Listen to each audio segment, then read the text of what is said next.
The Mediterranean sun cast long shadows across the Palatine Hill as 22-year-old Valeria Messalina stood before the bronze mirror in her chambers. The year was 41 AD, and Rome trembled under the weight of its own excess. Outside her window, the city sprawled in chaotic magnificence, marble temples gleaming white against terracotta roofs, the distant roar of the Colosseum crowds mixing with merchants hawking their wares in the forum below. "My lady, the Emperor summons you," announced Phaedra, her Greek attendant, her voice barely above a whisper. The woman's hands trembled as she adjusted the golden fibulae holding Messalina's deep purple stola in place. Everyone in the palace trembled these days, everyone except Messalina herself. She had married Emperor Claudius 3 years ago, when political necessity demanded an alliance between their families. At 19, she had been presented to Rome as a symbol of virtue and tradition, descended from Augustus himself through her mother's line. The Senate had celebrated the union with games and feasts. They called her the New Livia, comparing her to the legendary Empress who had guided Rome through its transformation from republic to empire. How little they understood, how little they saw beneath the carefully crafted facade. Messalina made her way through the labyrinthine corridors of the imperial palace, her sandals clicking against the mosaic floors, depicting scenes of Roman triumph. Slaves pressed themselves against the walls as she passed, their eyes fixed on the ground. She had learned quickly that in Rome, power was not given, it was taken piece by careful piece. The emperor's study smelled of wax tablets and wine. Claudius sat hunched over scrolls, his characteristic twitch causing his head to jerk periodically. He was 50 years old, stammering and limping from childhood ailments that had made him an object of mockery for most of his life. His nephew Caligula had made him a fool at court for entertainment. Then Caligula died, murdered by his own guards, and suddenly the fool was emperor. "Ah, Messalina," Claudius looked up, his intelligent eyes betraying the sharp mind that most Romans refused to see. "I need you to host a bee banquet next week. Senator Valerius and his associates. Important matters of grain shipments from Egypt." "Of course, husband," she replied, her voice honeyed with false devotion. "I live to serve Rome and your glory." As she left the study, Messalina allowed herself a slight smile. Senator Valerius. Now there was an opportunity. The man controlled votes in the Senate, commanded loyalty from 3 legions through his family connections, and harbored ambitions that outstripped his political acumen. He would be useful. That evening, she summoned Marcus Silvanus, captain of one of the Praetorian cohorts, to a private meeting in the palace gardens. The night air carried the scent of jasmine and conspiracy. Silvanus was young, ambitious, and crucially, he owed his position to her recommendation to the Praetorian prefect. "The senator will attend the banquet," she said without preamble, walking along the garden path lined with statues of former emperors. "I need to know everything about him, his debts, his mistresses, his secret business dealings in Ostia, everything that might prove enlightening." Silvanus shifted uncomfortably. "My lady, such intelligence gathering is necessary for Rome's security," she finished coldly. "Or do you think your position is so secure that you can question the Empress?" She let the threat hang in the air like the sword of Damocles. "There are 50 men who would gladly take your place. Men who understand that loyalty to the imperial house means loyalty to me." The captain's jaw tightened, but he bowed. "It will be done, Augusta. See that it is. And Marcus?" She turned to face him fully, her dark eyes reflecting the torchlight. "Your service will not go unrewarded. Continue to prove yourself valuable, and I will ensure your family's name rises with mine." Over the following days, Messalina orchestrated the banquet with the precision of a military campaign. She selected the guest list carefully. Senators who competed with each other, merchants seeking political favor, foreign dignitaries who could be played against Roman interests. The palace kitchens prepared exotic delicacies, dormice stuffed with pine nuts, peacock served in its own plumage, wine from Falernian vineyards that cost more than a soldier's yearly wage. But the true preparation happened in shadow. Silvanus delivered his report. Senator Valerius had borrowed heavily from Syrian merchants to finance his grain operations. He was over-leveraged, desperate for the Egyptian contracts. More interesting still, he had been meeting secretly with two other senators who resented Claudius's centralization of power. "Perfect," Messalina murmured, reading the wax tablets by lamplight in her private chambers. "Ambition and desperation, the two pillars upon which empires are built and toppled." The night of the banquet, the palace blazed with 1,000 oil lamps. Guests reclined on couches arranged around the triclinium, the dining hall decorated with silk curtains from distant Serica, and floor mosaics depicting Bacchus among his followers. Wine flowed freely, perhaps too freely, as Messalina had instructed the servants to water the guests' cups less than usual while keeping her own mind clear. Senator Valerius arrived with his wife, a nervous woman who wore her family's modest jewelry like armor. Messalina greeted them with warmth that would have seemed genuine to anyone who didn't know better. "Senator, how wonderful to see you. Your reputation precedes you. They say no man in Rome understands commerce as you do." She guided him to a place of honor near the emperor's couch. "My husband speaks so highly of your expertise regarding the Egyptian grain supply." Throughout the evening, she played her role perfectly. The attentive hostess, the dutiful wife, the cultured aristocrat who quoted Virgil and praised the achievements of guests' ancestors. She laughed at jokes, offered thoughtful questions about political matters, and ensured everyone felt seen and valued. But between the courses of the elaborate meal, she worked. A quiet word to a merchant about Senate deliberations that would affect trade routes. A casual mention to one senator about another's political maneuvering. Seeds of discord planted in fertile soil, watered with wine and vanity. When the entertainment began, dancers from Egypt performing to the sound of flutes and drums, Messalina drew Senator Valerius aside to a quieter alcove overlooking the palace gardens. "Walk with me, Senator. There's a matter I wish to discuss privately." They strolled along the colonnade, the distant sounds of the banquet floating on the warm night air. Rome spread below them, a sea of lights and shadows. "Your grain operations in Ostia," she began conversationally. "I understand they're quite extensive." The senator's practiced smile faltered slightly. "The Empress is well informed." "It's my duty to be informed about matters affecting Rome's interests." She paused, letting him wonder how much she knew. "These Syrian merchants you've partnered with, they're demanding repayment of significant loans, I'm told. Before the end of the fiscal year." Valerius's face paled in the moonlight. That's a private business matter, Augusta." "Private?" Messalina turned to face him, her expression sympathetic. "Oh, Senator, there's nothing private in Rome. Surely you know this. Your creditors have been quite vocal in certain circles, embarrassingly vocal." She let that sink in before continuing, her voice softening. "But I may be able to help you. The Emperor values your expertise, and I would hate to see a loyal servant of Rome ruined by temporary financial difficulties." "You would help me?" The senator's desperation was palpable.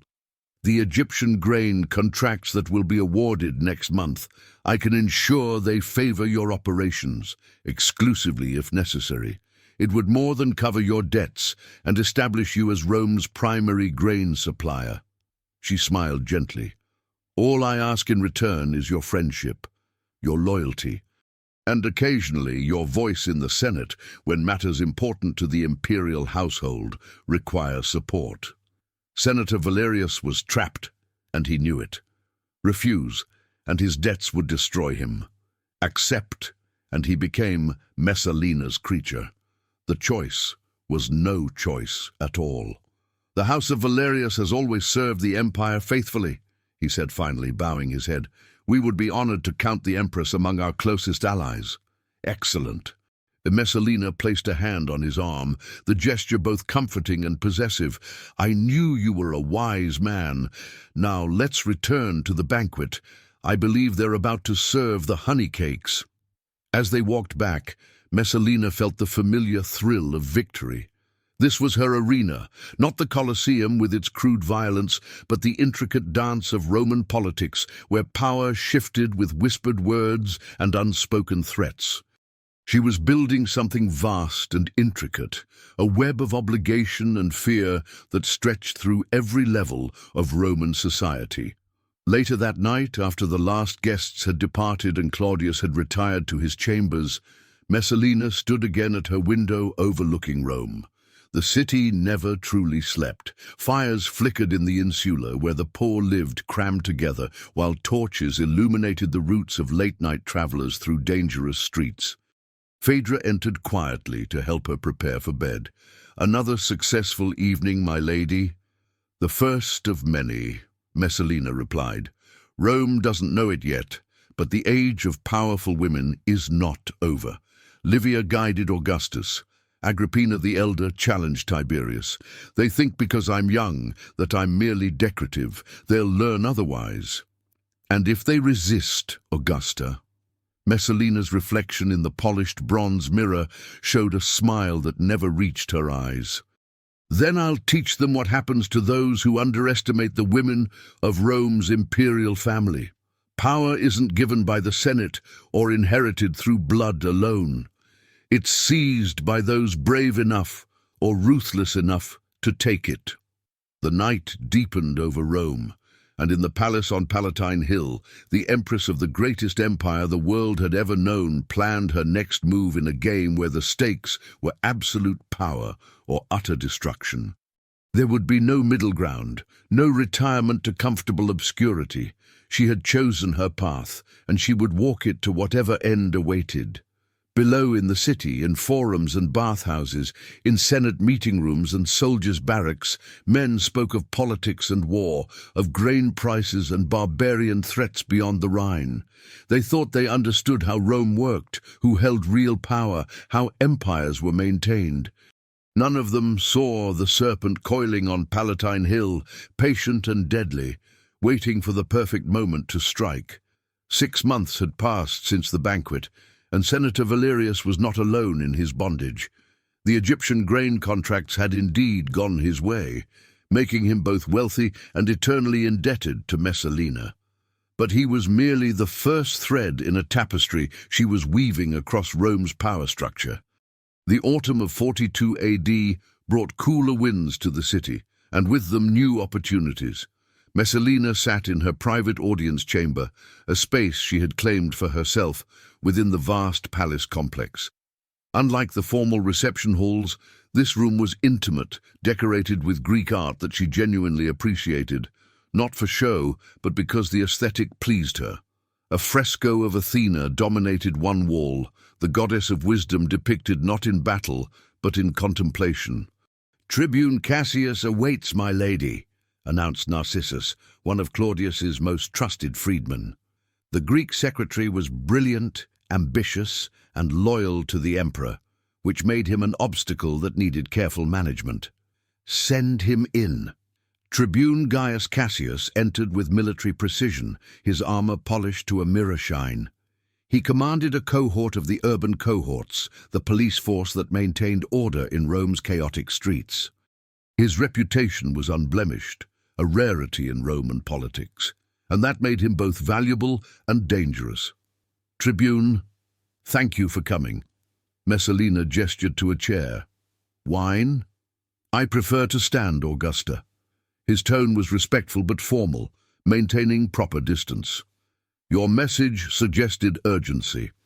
There have been disturbances in the Subura district. Fires, riots, criminal gangs growing bolder." She paused, studying his reaction. "The people need to feel safe. Rome cannot tolerate chaos in its heart. My cohorts patrol regularly, Augusta, but the Subura has always been uncontrollable." She smiled slightly. Perhaps, but I believe with additional resources and authority you could transform it. I'm prepared to recommend to the Emperor that your funding be doubled and your jurisdiction expanded. Cassius's eyes narrowed slightly. That's generous, Augusta. What would be expected in return? She appreciated his directness. No pretense, no false modesty. Your reports, not just the official ones filed with the prefect, but private briefings to me about significant incidents, influential individuals causing trouble, and any political undercurrents in the streets. Rome's pulse beats in its neighborhoods, Tribune. I want to feel that pulse. You want intelligence about the city's activities. It wasn't a question. I want Rome to be safe and prosperous, Messalina corrected smoothly. And I want the Emperor to have accurate information from trustworthy sources. Surely you see the value in that. The Senate doesn't walk these streets. The Praetorian Guard stays in their camp. But you know Rome's reality.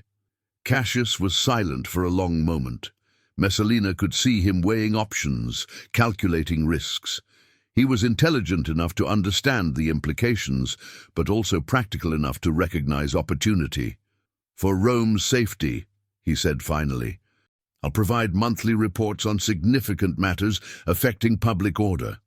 Monthly reports directly to me, she specified, discreetly delivered. And Tribune, your loyalty won't go unrewarded. Rome needs good men in positions of authority. After he left, Narcissus reappeared. The freedman's expression was carefully neutral, but Messalina could read the calculation behind his eyes.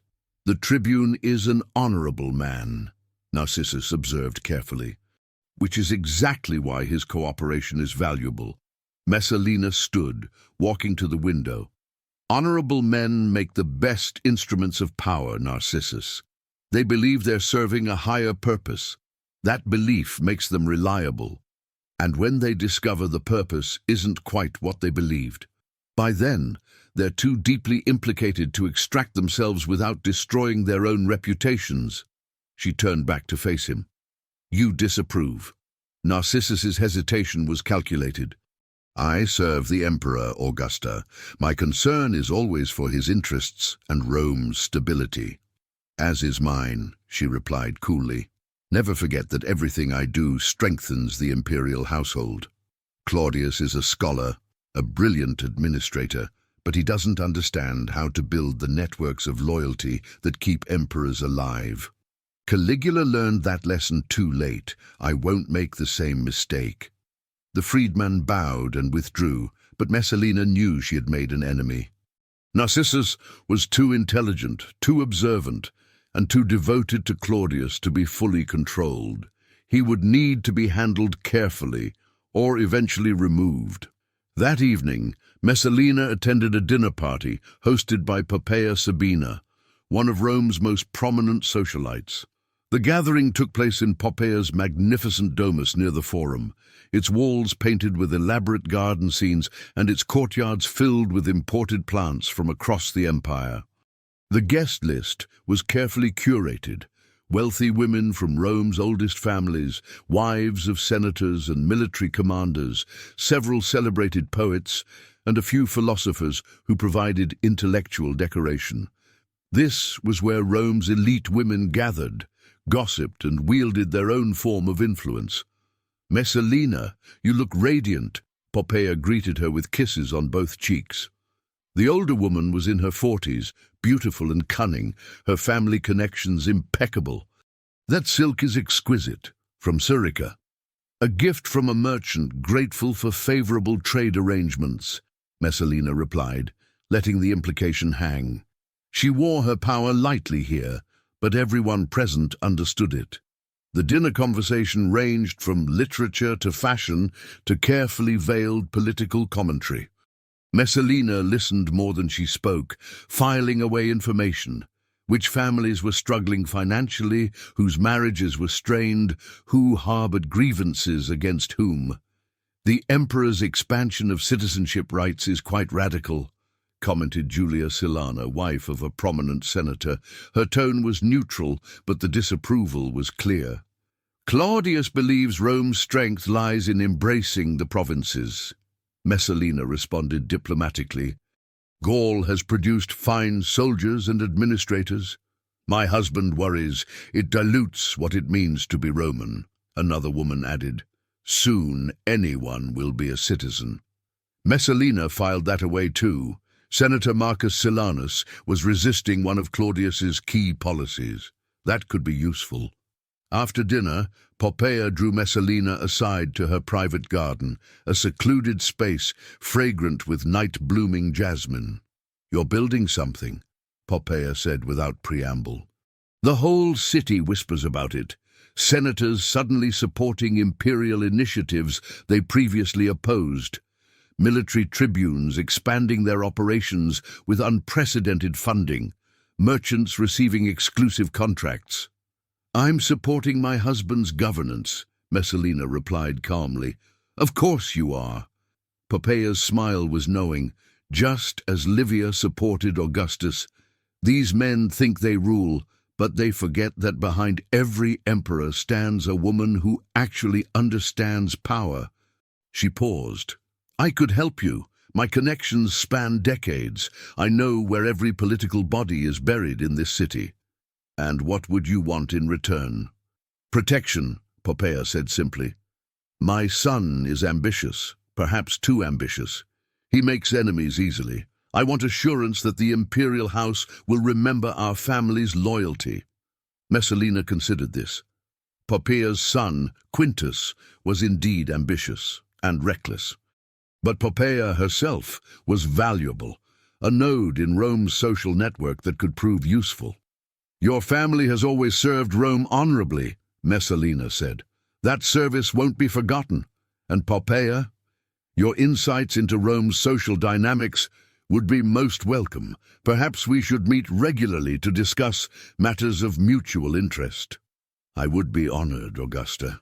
As Messalina's litter carried her back to the palace through Rome's dark streets, surrounded by torch-bearing slaves and armed guards, she reflected on the evening's progress. The web was expanding exactly as planned. Each person she brought into her orbit became both an asset and a hostage to their own ambition or fear. Back in her chambers, she found a sealed message on her desk. The wax bore no identifying mark, but she knew the hand. Marcus Silvanus had delivered as requested. She broke the seal and read, Augusta, 3 senators met secretly in the baths of Agrippa last night. Discussion concerned limits to imperial power and restoration of senatorial privileges. Names, Gaius Appius Silanus, Marcus Vinicius, and Decimus Valerius Asiaticus. All have legionary connections. All speak of traditional Rome. Recommend close monitoring. Messalina set down the tablet, her mind already working through implications. These weren't random malcontents. They were powerful, connected men from ancient families. Silanus was related to the Iulii through marriage. Vinicius commanded respect in the Senate. Asiaticus was wealthy enough to fund opposition. This was a real threat, but it was also an opportunity. She summoned Phaedra. Send for Narcissus. Tell him the Empress requires his immediate presence on a matter of imperial security. When the freedman arrived, his careful mask was in place. Augusta? Sit down, Narcissus. We need to discuss a threat to the Emperor. She handed him the tablet. This information comes from a reliable source. These senators are discussing limitations on Claudius's authority, in private, away from the Senate floor, where such debates belong. She watched Narcissus read, saw the genuine concern flash across his face. Whatever his reservations about her methods, his loyalty to Claudius was real. This is serious, he said quietly. If they're meeting in secret, then they're plotting something more than debate, Messalina finished. Claudius needs to know, but this must be handled delicately. These men are powerful. They have armies loyal to their families, not to the imperial house. What do you propose? Investigation. Careful, thorough investigation. We need to know exactly what they're planning before we act. If we move too early, we look paranoid. Too late. And she let the implication hang. Narcissus studied her face, searching for hidden motives. You want to save the Emperor.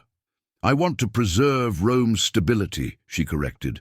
Claudius is the rightful emperor. These men threaten that legitimacy. Whatever our differences, Narcissus, we both serve the same ultimate purpose, keeping Rome strong and the imperial house secure.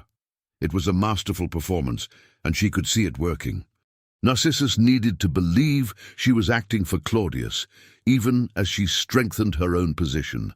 The beauty was that it was partially true.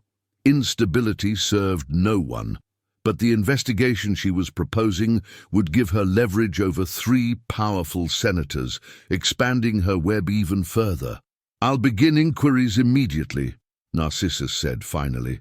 With your permission, Augusta. After he left, Messalina allowed herself a moment of satisfaction. The conspiracy was real, which made her warning genuine. But by positioning herself as Claudius's protector, she ensured that any action taken against these senators would strengthen her standing. If they were arrested, she would be the Empress who saved Rome from conspiracy. If they were merely warned, they would know she had the power to destroy them, but chose mercy, binding them to her through gratitude and fear. The game was accelerating. More pieces on the board, higher stakes, greater risks. But Messalina had learned an essential truth. In Rome, those who hesitated were destroyed. Only the bold survived. Only the ruthless thrived. She looked again at Athena in the fresco, goddess of wisdom and strategic warfare. The goddess who won through intelligence rather than brute force. That was the path forward. Not crude violence, but careful manipulation. Not obvious tyranny, but invisible control. Rome thought it understood power. The Senate believed in their ancient prerogatives, the army in their swords, the people in their numbers. But Messalina was teaching them all a new lesson. True power lay not in what you commanded, but in what you knew. Information was the real currency of empire, and she was becoming Rome's wealthiest citizen.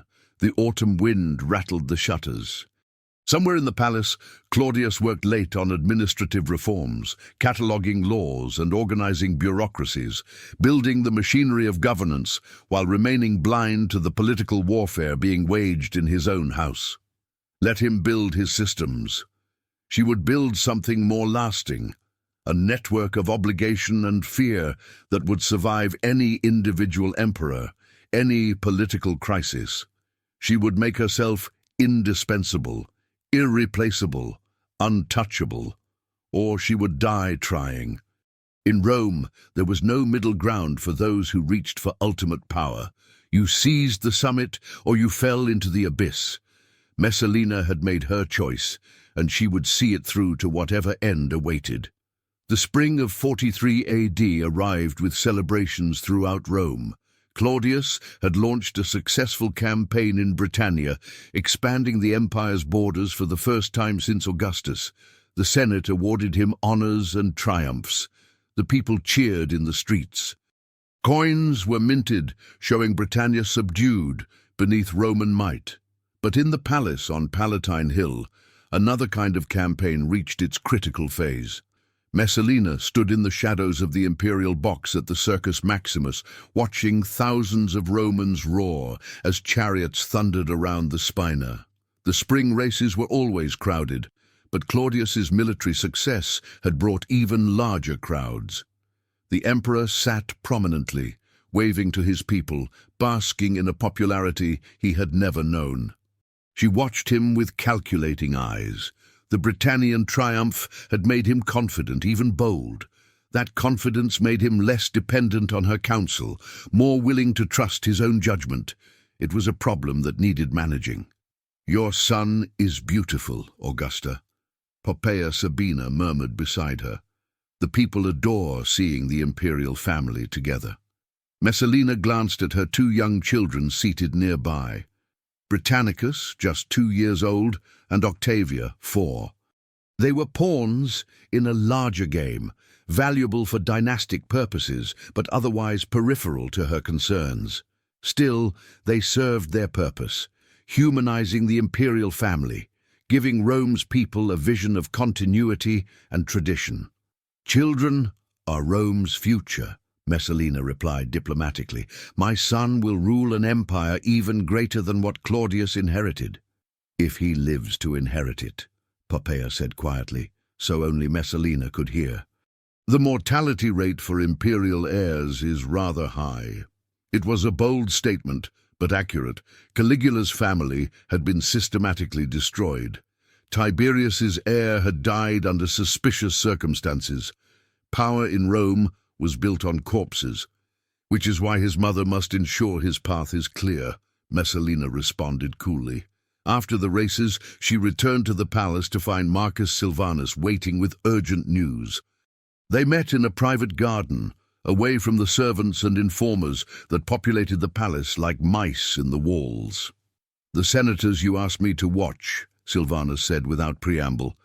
"They've grown bolder. Asiaticus has been hosting dinners where the conversation turns to Rome's traditional values and the Senate's rightful authority. Vinicius has been corresponding with commanders of legions in Germania. Nothing overtly treasonous, but the pattern is concerning. And Silanus?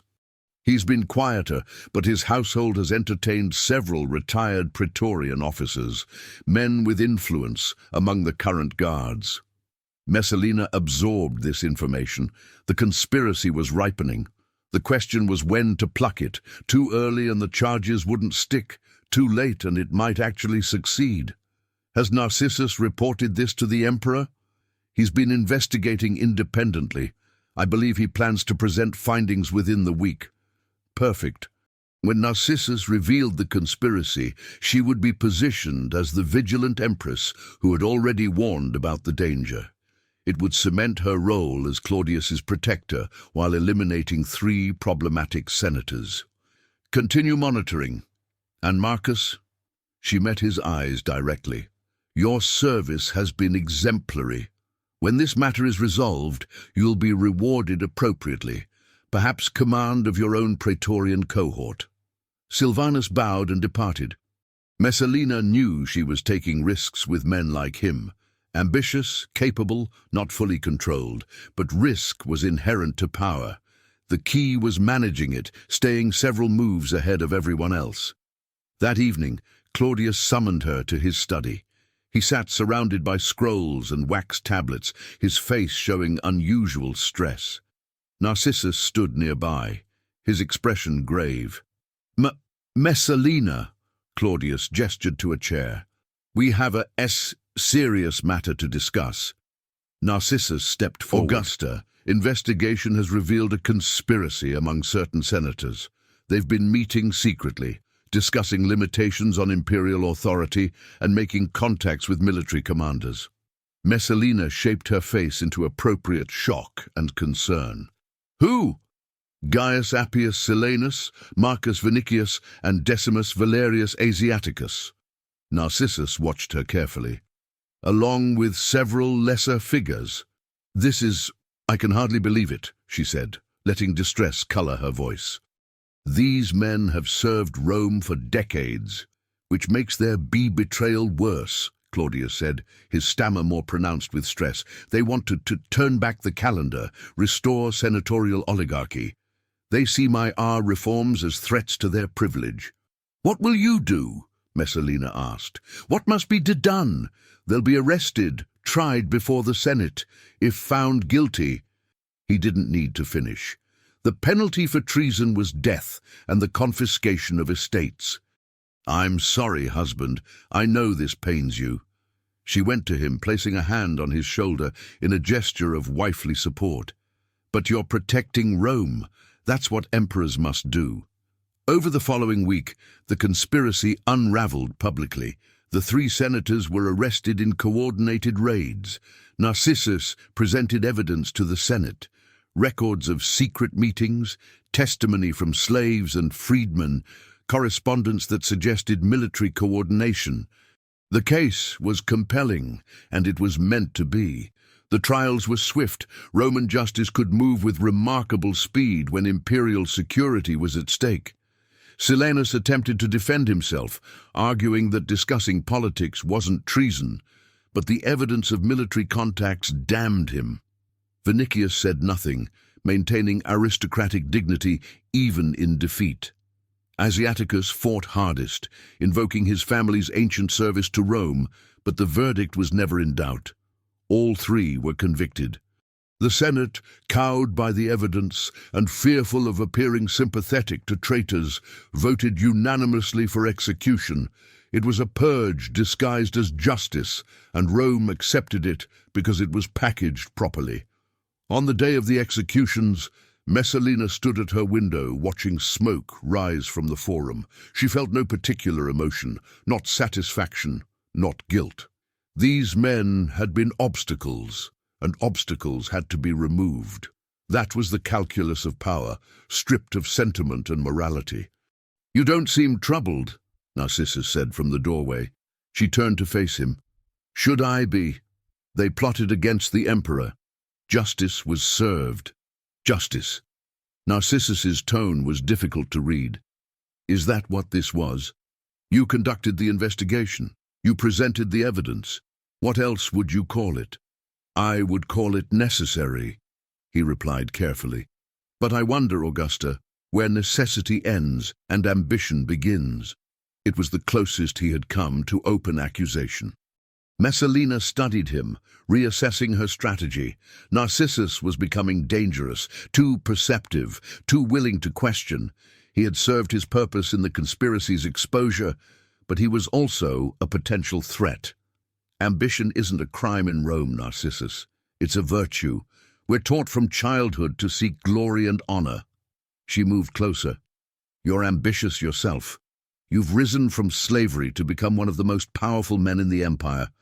Don't lecture me about boundaries you've already crossed." His jaw tightened. "I serve the emperor, and so do I. Everything I do strengthens his rule." "Does it?" Narcissus met her gaze directly. "Or does it strengthen your own position? There's a difference, Augusta, and someday that difference may matter greatly." After he left, Messalina poured herself wine and considered the situation. Narcissus had essentially declared himself an opponent. He couldn't be controlled through the usual means. He had wealth, he had Claudius's trust, he had his own intelligence network. He would need to be neutralized differently. The opportunity came sooner than expected. One of Messalina's informants reported that Narcissus had a weakness. His brother, still living in Greece, vulnerable and unprotected. Family was every Roman's weakness, the leverage point that could move any negotiation. She didn't threaten Narcissus's brother. That would be too crude. Instead, she ensured that the brother received a lucrative appointment to a provincial administration, a position that came with wealth and status. The message was clear. Messalina could help those connected to Narcissus, or she could hurt them. His brother's well-being now depended on her goodwill. When next they spoke, the dynamic had shifted subtly. Narcissus was still wary, still loyal to Claudius, but he was also aware that Messalina held cards he couldn't counter. An uneasy truce formed, not friendship, not alliance, but mutual recognition of power. Meanwhile, the conspiracy's aftermath provided new opportunities. The confiscated estates of the executed senators needed redistribution. Messalina ensured that loyal supporters received favorable portions. Senator Valerius, her early acquisition, gained estates in Campania. Tribune Cassius received a villa outside Rome. Poppaea Sabina's family was granted commercial rights in Ostia. Each gift was a chain, each favor a future obligation. The web grew denser, more complex, more inescapable. But success brought its own problems. Power attracted attention, and attention brought scrutiny. Whispers circulated through Rome's bathhouses and dinner parties. The Empress was too influential. The Empress controlled the emperor. The Empress was building a shadow government within the palace. Some whispers were respectful, acknowledging her political skill, comparing her to Rome's legendary powerful women. Others were hostile, calling her manipulative, suggesting she had too much influence over a weak emperor. A few were worse, spreading rumors about her personal conduct, inventing scandals to diminish her reputation. Messalina knew these whispers were inevitable. Power generated enemies like corpses generated flies. The question was how to manage the narrative, how to maintain her position while deflecting the worst accusations. She decided on a bold strategy, becoming publicly visible in benevolent activities. She began patronizing public works, a new aqueduct, renovations to the Temple of Vesta, distribution of grain to the poor during a shortage. She hosted public games with lavish spectacles. She appeared with Claudius at triumphal processions, playing the role of devoted wife and Roman matron. The people loved it. The common citizens of Rome didn't care about Senate politics or palace intrigues. They cared about bread and circuses, about whether their empress looked the part and distributed benefits. Messalina gave them what they wanted, building public support that complicated her enemies' attacks. "You're buying loyalty," Poppaea observed during one of their private meetings.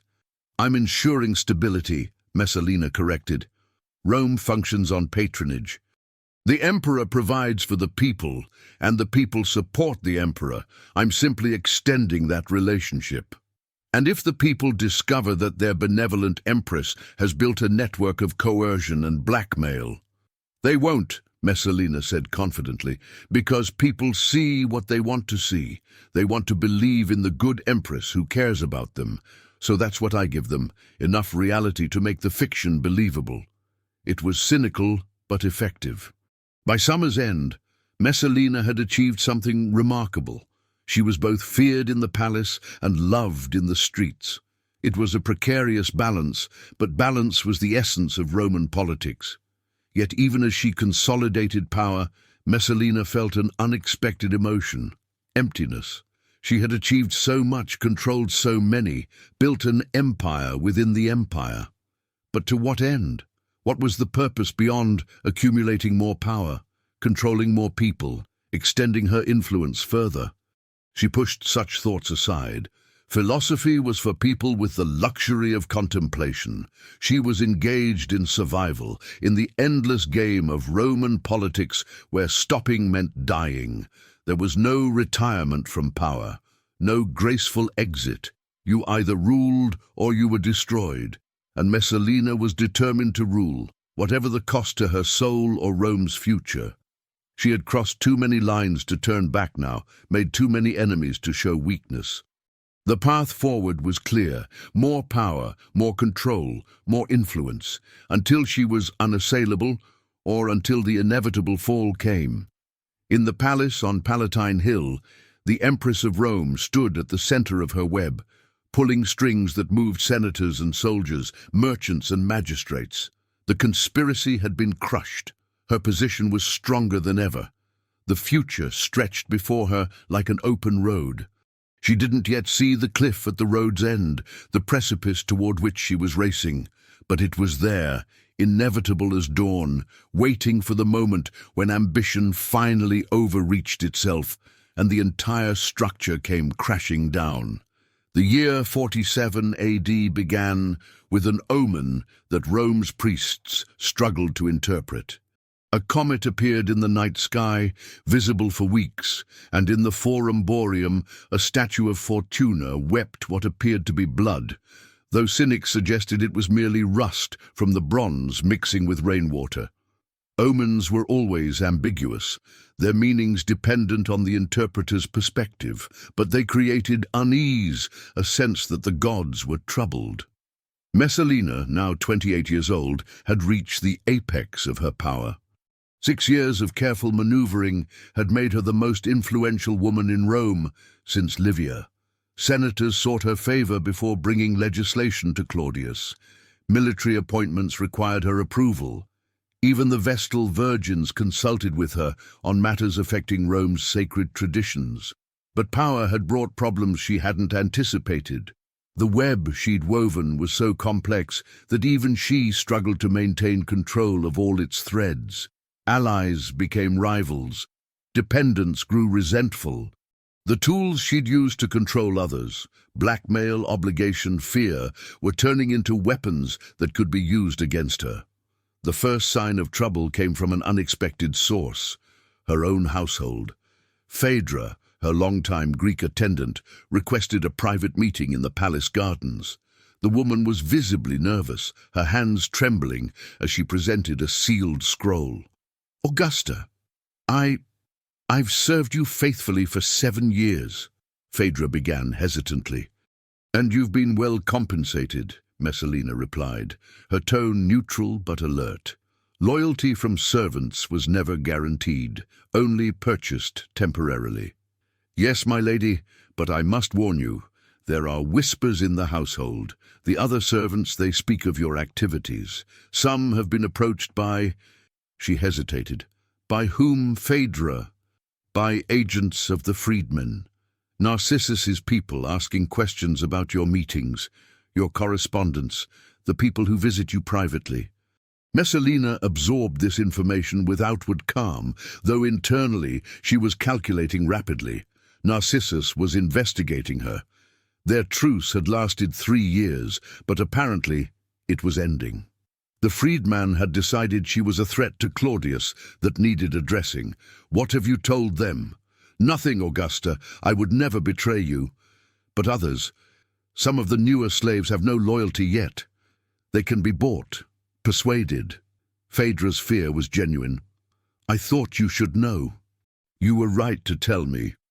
Messalina's mind was already working through countermeasures. "From now on, all household appointments will be made by me personally. No new slaves or servants without my direct approval.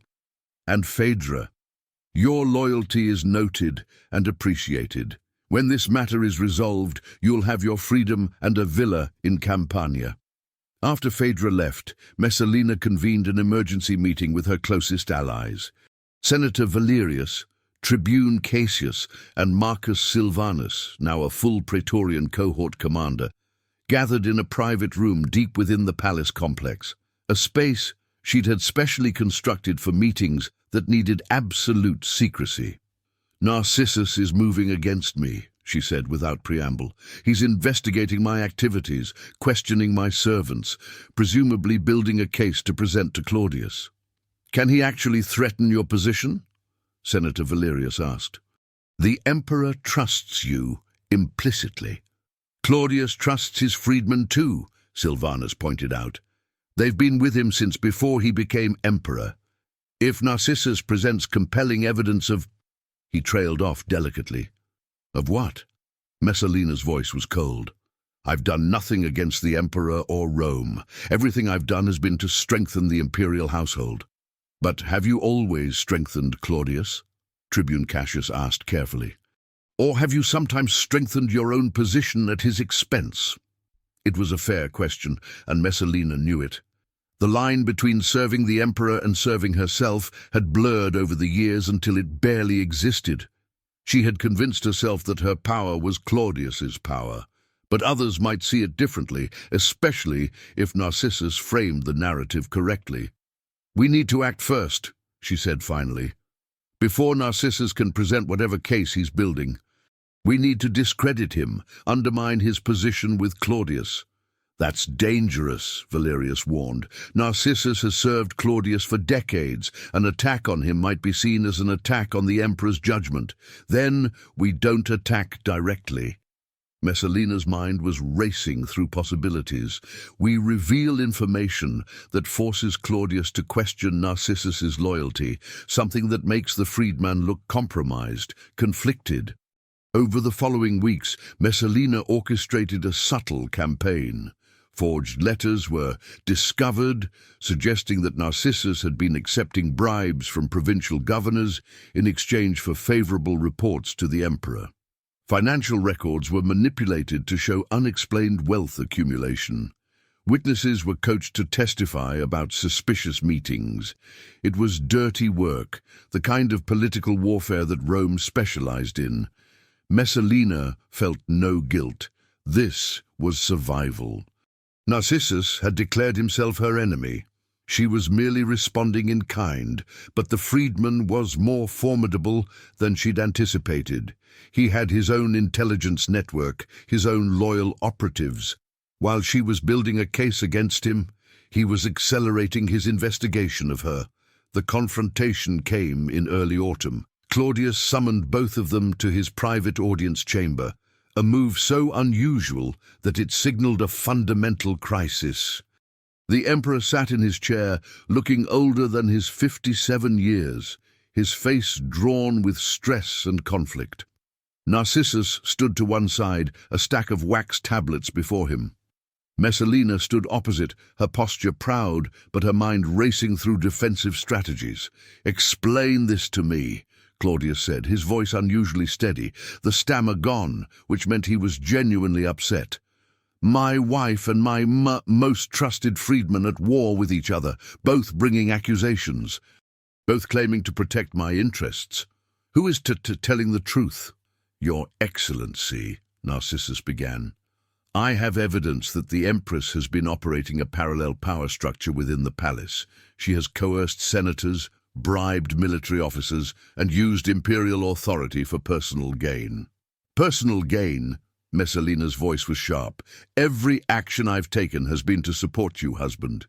I've helped maintain Senate cooperation, ensured military loyalty, built the networks necessary to govern an empire. While you focused on administration and reform, I handled the political realities that you find distasteful.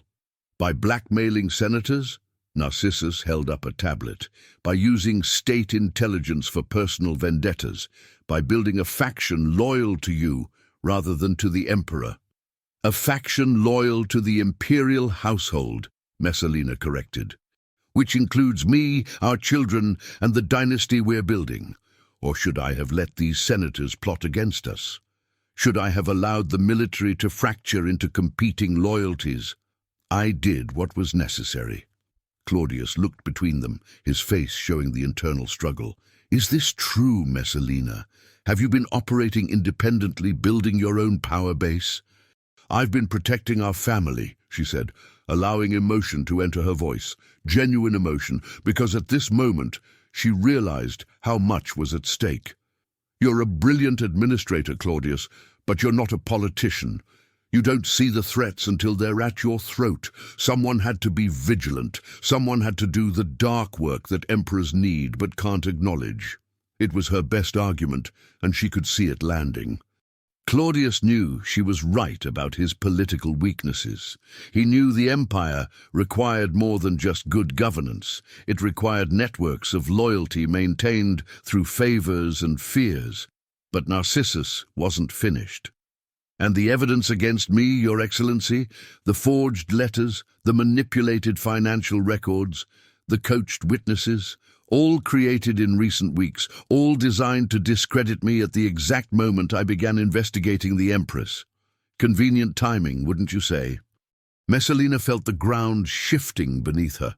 Narcissus had known about her counterattack, had anticipated it, and was using it as further evidence of her guilt.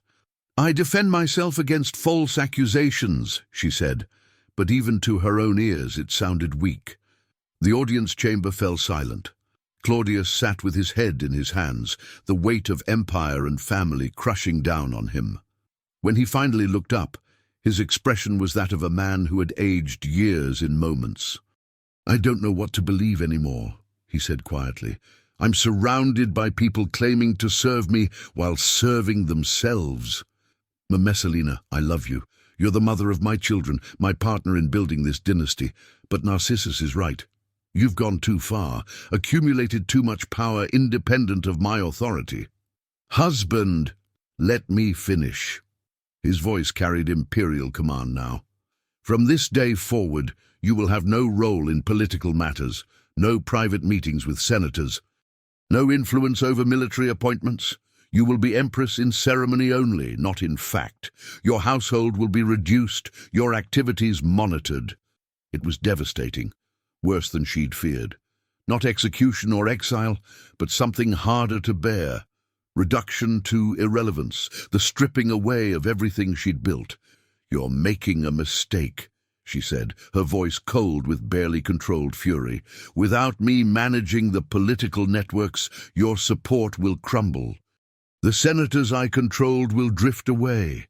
The military officers will pursue their own ambitions. You're trading stability for the illusion of direct control." "Perhaps," Claudius said sadly, "but I'd rather face those challenges than wake up one day to discover I'm emperor in name only, while you rule in fact. I need you beside me, Messalina, but as a partner, not as a shadow government." As she left the audience chamber, Messalina felt something she hadn't experienced in years: fear. Not the manageable anxiety of political maneuvering, but genuine terror. Everything she'd built was being dismantled, the web was collapsing, and she was losing the protection it had provided. In her private chambers, she found Poppaea waiting. The older woman's face showed sympathy mixed with calculation. She was already reassessing her own position in light of Messalina's fall. "What will you do?" Poppaea asked. "I don't know," Messalina admitted. For the first time since she'd married Claudius, she had no plan, no strategy, no clear path forward. "I could accept this, become the decorative empress they want, focus on raising my children, let politics proceed without me." "Could you?" Poppaea's tone was gentle but skeptical. "Could you really watch from the sidelines while others wield the power you held?" Messalina looked out at Rome spreading below the palace. The city that had been her chessboard, her arena, her empire within the empire. Could she give it up? Could she resign herself to irrelevance? "No," she said finally. "I can't. I won't." "Then you need a new strategy, something bold enough to reset the entire situation." Over the following days, Messalina considered her options. All paths seemed blocked. She was under surveillance, her movements restricted, her allies distancing themselves to avoid association with her diminished status. The political isolation was suffocating, and then, in her desperation, she made the decision that would ultimately destroy her. If Claudius wouldn't value her as a political partner, she would find someone who would. If the emperor wanted a decorative wife, she would show him what happened when you reduced a woman of her capabilities to mere ornament.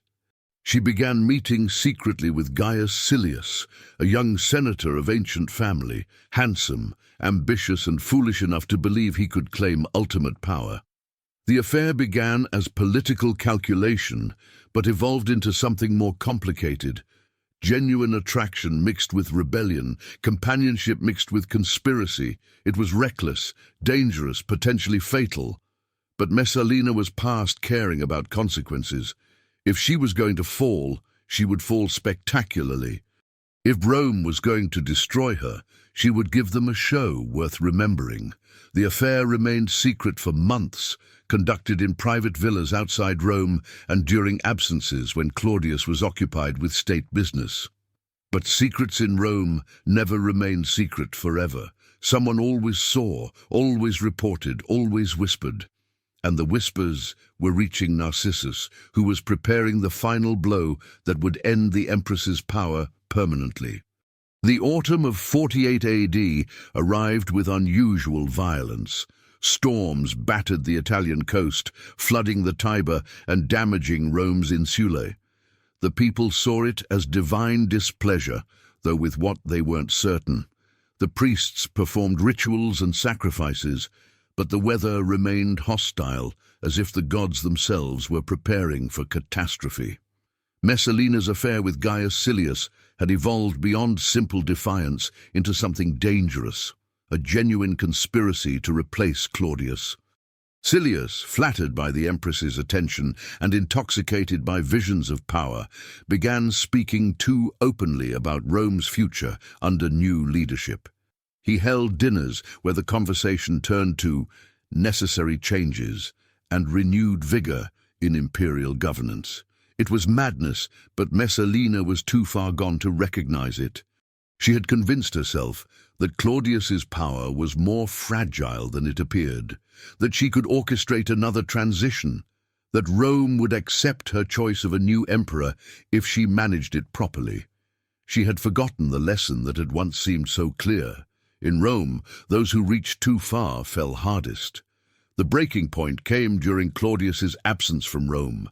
The emperor had traveled to Ostia to oversee grain shipments and inspect harbor improvements. Messalina remained in Rome, and in a decision that defied all political logic, she married Silius in a public ceremony. It wasn't a legal marriage. She was still empress, still wed to Claudius.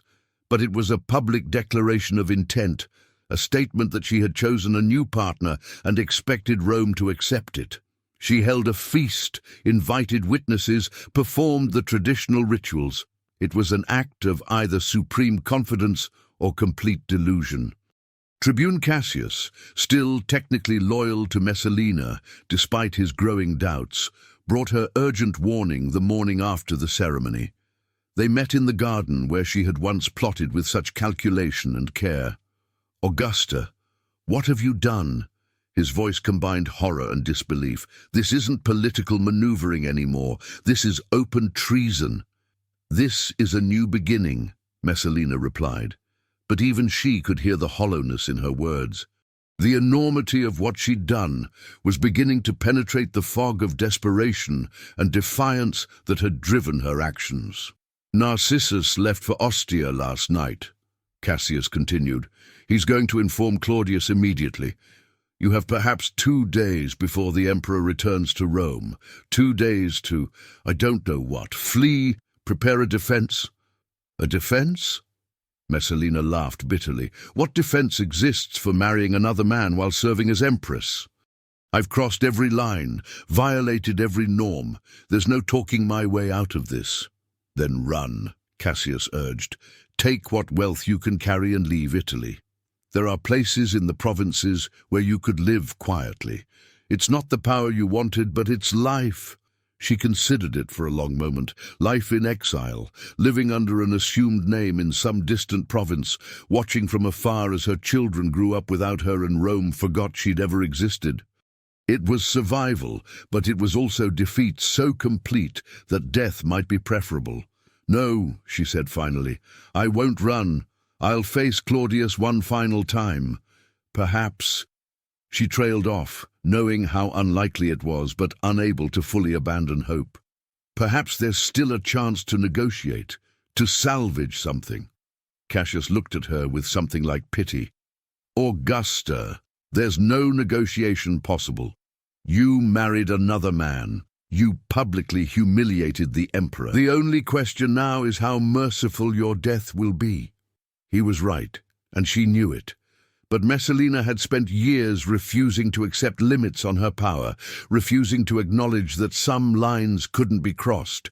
That refusal had made her formidable, but it had also blinded her to the precipice until she'd already stepped off.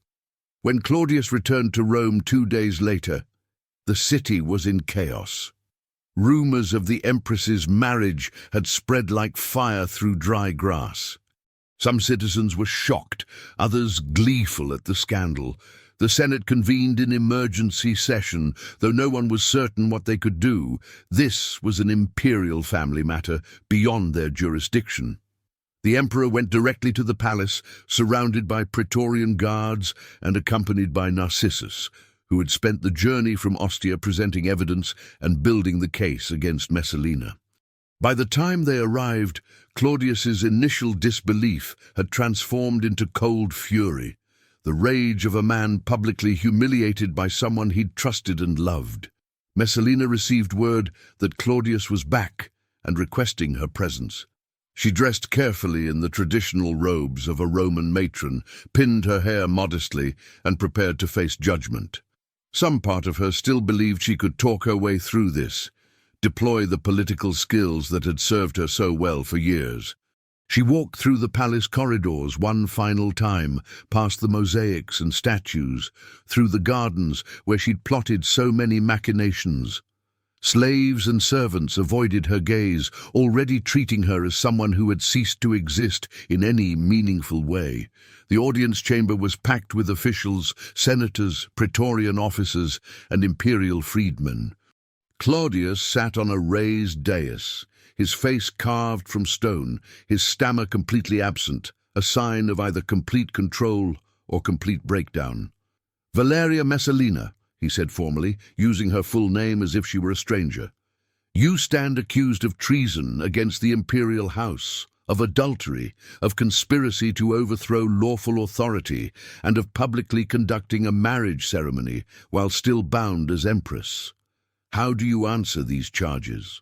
She had prepared speeches, arguments, appeals to their shared history and children, but looking at Claudius's face, seeing the finality in his eyes, Messalina realized that words were useless. This wasn't a trial where evidence mattered or persuasion could shift outcomes. This was a formality before an already determined verdict. "I answer," she said quietly, "that I have been loyal to Rome and to our family, even when my methods were harsh. Everything I did was to secure our dynasty, to protect what we built together. By marrying another man," Claudius's voice rose, emotion finally breaking through. "By making me a fool before all Rome, by conspiring with Silius to replace me." "I never—" she began, but Narcissus interrupted. "We have witnesses, Your Excellency, multiple attendees at the ceremony, documentation of meetings where future governance was discussed. The conspiracy is undeniable." Messalina looked at the assembled officials and saw no sympathy, only a mixture of judgment and satisfaction. These were men she'd coerced, manipulated, frightened. They weren't going to save her. If anything, they were enjoying her fall. "I want to speak to my children," she said, the first real crack appearing in her composure. "Britannicus and Octavia. Please, Claudius, whatever happens to me, let me speak to them one final time." For a moment, she saw uncertainty in his face. But Narcissus leaned close, whispering urgently. The freedman feared that she might say something to the children that would complicate the succession or create future problems. Claudius's face hardened again. "No. They will be told their mother died serving Rome, nothing more. They don't need to know the truth of your betrayal." It was the crueler denial than execution itself, being erased from her children's lives, reduced to a sanitized memory, with all truth carefully excised. Messalina felt something inside her break, the final shattering of the careful control she'd maintained. "Then do what you're going to do," she said flatly. "Pass your sentence. I won't beg." "Death," Claudius pronounced, his voice carrying across the silent chamber. "To be carried out immediately. Your name will be struck from imperial records. Your likeness will be removed from public monuments. You will exist only as a warning to future generations about the price of treachery." Messalina was led from the chamber by praetorian guards, not roughly but firmly, as if she were already a ghost, requiring minimal attention. They took her to a private courtyard within the palace. Even her execution would be kept away from public view, a private shame rather than a public spectacle. Phaedra was there, weeping, and Poppaea, who had somehow gained access to offer final words. The older woman approached as the guards maintained a respectful distance. "I'm sorry," Poppaea said simply. "You flew too high, reached too far. Rome tolerates powerful women only to a point, and you exceeded that point spectacularly." "At least I'll be remembered," Messalina replied. "Not as they want me remembered, but as I actually was. Someone always tells the truth eventually. Some historian will write what really happened, will explain what I built and why. Perhaps, but will they understand? Or will they see only the scandal, the affair, the fall? History is written by those who survive, Messalina, and they rarely write kindly about women who challenged power structures."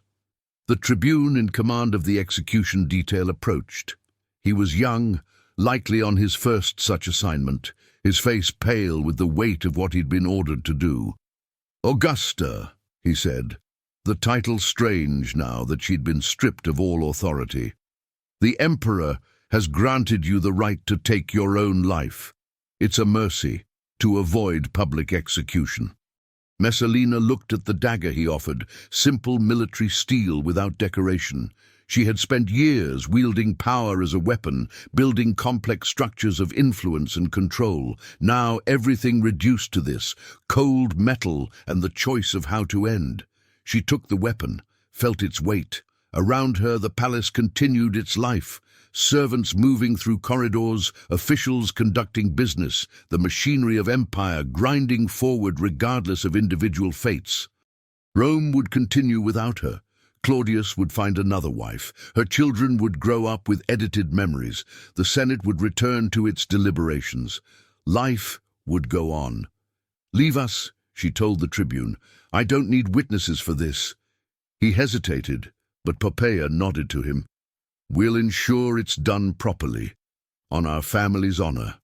When they were relatively alone, guards still visible at the courtyard edges but at a distance, Messalina stood looking up at the autumn sky. Clouds moved rapidly overhead, driven by winds that suggested more storms coming. "I have no regrets," she said to Poppaea. "That's not true. I have thousands of regrets, but I wouldn't change the path. I saw what was possible, what a woman could build in Rome if she was willing to be ruthless enough, smart enough, bold enough. I almost succeeded." "You did succeed," Poppaea replied. "For years you were the most powerful woman in the world. That you fell doesn't erase what you achieved." "No, but it does define how I'll be remembered. Not as the power behind the throne, but as the treasonous Empress who married another man." She laughed bitterly. "Of all the things I did, all the complex political machinations, I'll be remembered for the one impulsive, emotional mistake." "Then don't give them the satisfaction of dying defeated," Poppaea said. "Die as you lived, on your own terms, unbowed." Messalina nodded slowly. She thought of everything that had led to this moment. The teenage bride who had seemed so controllable, the careful building of networks, the web of power that had stretched across Rome, the victories and the betrayals, the moments of triumph and the growing desperation that had driven her final fatal mistakes. She thought of her children who would grow up with a sanitized version of their mother, never knowing the full truth. Perhaps that was better. Perhaps they didn't need to know about the darker aspects of power, the compromises and coercions necessary to survive in Rome's political arena. Finally, she thought of Claudius, the stammering scholar who had become emperor by accident and who she had tried to control, to guide, to use. He had loved her in his way, and she had cared for him more than she'd admitted to herself. But love was never enough in Rome. Power demanded everything, and she had chosen power. "Goodbye, Poppaea," she said. "Thank you for being honest with me, even when the truth was uncomfortable. Goodbye, Messalina. History will judge you harshly, but those of us who knew what you faced will understand. Rome gives women two choices: be invisible or be destroyed. You chose neither. You carved your own path." Messalina raised the dagger. Her hand was steady. After everything, she wouldn't show weakness at the end. The blade flashed in the autumn sunlight as it descended. The Empress of Rome died in a palace courtyard, 29 years old, surrounded by the power she had sought to control, and which had ultimately destroyed her. Her body was disposed of quickly, without ceremony or public acknowledgement. Her name was chiseled from monuments, her image defaced on coins and statues, her role in history deliberately obscured. But erasure is never complete. The historians wrote about her despite, or perhaps because of, the official silence. They called her depraved, power-hungry, immoral. They focused on the scandal while ignoring the political brilliance. They reduced her complex machinations to simple tales of vice. Yet even in their condemnation, they couldn't erase her entirely. Her story survived as a warning, certainly, but also as testimony to what one woman had achieved in a system designed to exclude women from power entirely. She had built an empire within an empire, had wielded influence that most senators could only envy, had challenged the fundamental structures of Roman authority. That she fell was inevitable. Everyone who reaches for ultimate power eventually falls. Rome was built on the corpses of the ambitious, from Gracchi brothers to Julius Caesar himself. Messalina's fall was spectacular, but it was not unique. What was unique was what she had accomplished before the fall, a demonstration that power in Rome was not solely the province of men, that a woman with sufficient will and skill could reshape the political landscape, could make emperors and senators alike bend to her influence. In the palace on Palatine Hill, Claudius mourned privately before resuming his duties. The Senate breathed easier with the dangerous Empress gone. The common people gossiped for a few weeks before moving on to new scandals. Rome continued, as it always did, indifferent to individual tragedies, grinding forward toward its own eventual fall centuries later. The empire that Messalina had tried to influence, to control, to reshape in her image outlived her by 400 years. But in those years, her story persisted, whispered in women's quarters, debated by historians, used as a cautionary tale by moralists. She became mythology, reduced and distorted by time and agenda. Yet even in the distortions, a truth remained. She had existed, had wielded power, had challenged the limits of what Rome thought possible. And that truth, however uncomfortable for those who wrote the official histories, could not be completely erased. 2,000 years later, her name still resonates, controversial, complex, a reminder that history is never simple, that power corrupts in predictable ways, and that empires rot from within long before they crumble from without. Messalina's story ended in a courtyard on an autumn day in 48 AD. But the questions she raised about power, gender, morality, and the price of ambition continue to echo through the centuries, unresolved and perhaps unresolvable. She was neither the monster her detractors claimed, nor the brilliant political operator her own self-assessment suggested. She was, ultimately, a product of Rome, its ambitions, its cruelties, its opportunities, and its inevitable betrayals. And Rome, in destroying her, revealed as much about itself as about the woman who had so briefly bent it to her will. The serpent of Palatine Hill was dead, but its venom had already spread through the empire's heart, a poison that would take centuries to fully manifest. As Rome learned the lesson that Messalina's life and death illustrated so clearly, unlimited power without purpose destroys everything it touches, and empires built on fear and coercion inevitably consume themselves.